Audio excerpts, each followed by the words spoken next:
That's what focuses it. Hi, this is Jay Haft here. I'm over in Hartford. I'm at the Hartford Museum, Car Museum. This is where the Kissel car was produced. I wanted to read some stuff about the Kissel car for you. Kissel was an American automobile and truck manufacturer founded by Louis Kissel and his sons in Hartford, Wisconsin. The company custom built high quality automotives, hearses, fire trucks, taxi cabs, and trucks from their plant at 123 Kissel Avenue in Hartford. Some of the history: Conrad Kissel immigrated from Prussia to Addison in Washington County in 1857. His sons Louis Kissel moved to Hartford in 1883. In 1890, Louis, in a partnership with his four sons, Adolph, Otto, William, and George, opened Kissel Hardware Store, the Hartford Plow Company, the manufacturer and distributed farm machinery, Kissel Manufacturing Company, the Hartford Electric Company. Through Kissel Manufacturing Company, they distributed engines for various manufacturers and developed their own gasoline engines, including outboard boat motors. The partnership was also involved in home building and sales through a stone quarry, sand pit, facilities for milling their own finished lumber. In 1806, Otto formed the First National Bank of Hartford as the principal shareholder and became vice president. In 1925, Otto was elected president, held that position until retiring in 1933. In 1906, the Kissel Motor Car Company was incorporated by Louis and his four sons and U.S. District Attorney H.K. Butterfield. The company began production in 1907. Kissel prospered after the war, but with stiff competition and the Great Depression mounting losses, an attempted hostile takeover by New Era Motors president Archie Andrews forced Kissel to file for receivership protection in November 1930. Kissel Car. In 1907, the Kissel Motor Car Company advertised as Kissel Car are produced to exist today. Approximately 200 of 35,000 automobiles the company produced are known to exist today, along with at least one of the Kissel-built FWD Model B trucks. The Wisconsin Automobile Museum of Hartford has several of these remaining cars on display.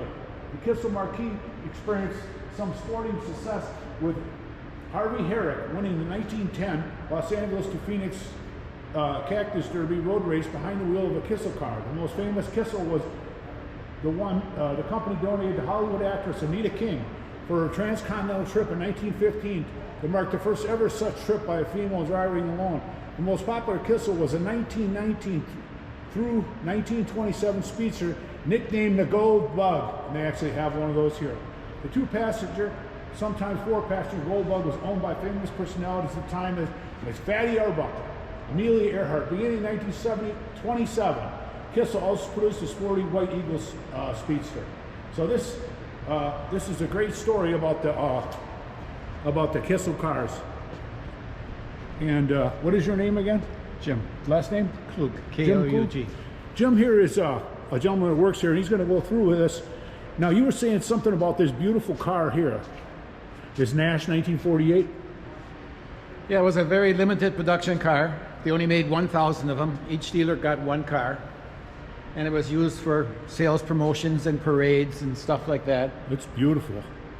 Okay, then we got a 1936 Lafayette. That was a forerunner of Nash. Oh, is that before Nash? Yes. Cool.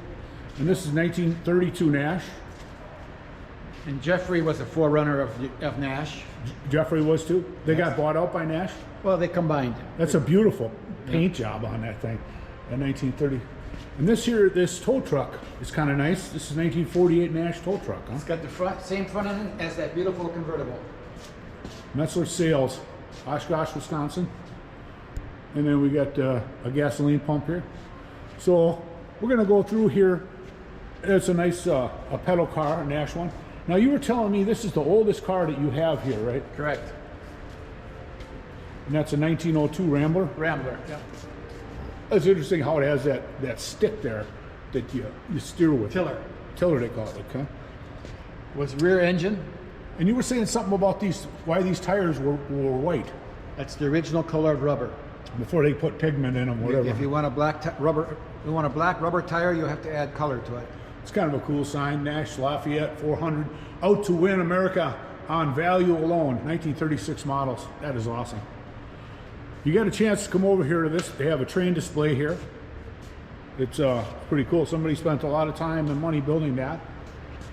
Okay. And we're going to work our way around here.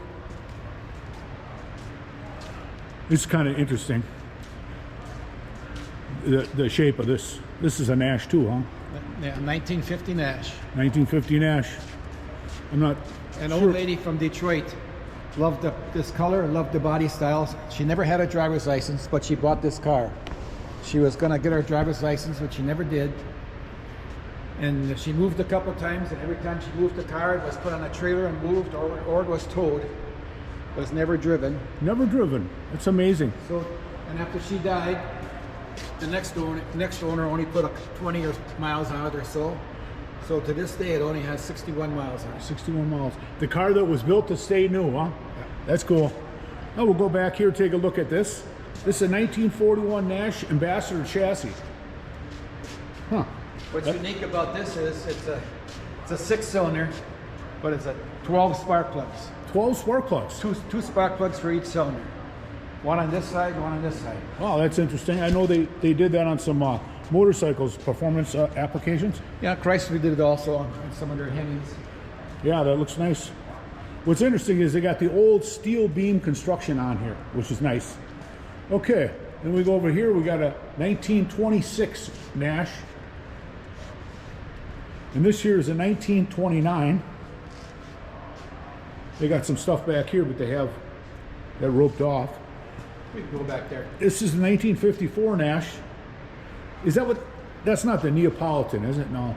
You're thinking of the Metropolitan. That's it, Metropolitan. We have one upstairs. 1953. And then we got a 1957 Nash here. There's a big car.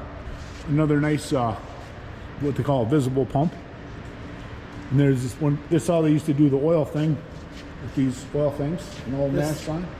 This Nash piece of granite here, that came from the Nash dealership in Honolulu. In Hawaii that Yeah. came from. When they closed the dealership up, they brought it back. That's kind of neat. That's Case. That was a Wisconsin type deal. Okay, come over here in the Hudson. I was going to take a picture of this engine. I wanted to kind of work my way around. All right. That's a beautiful looking engine.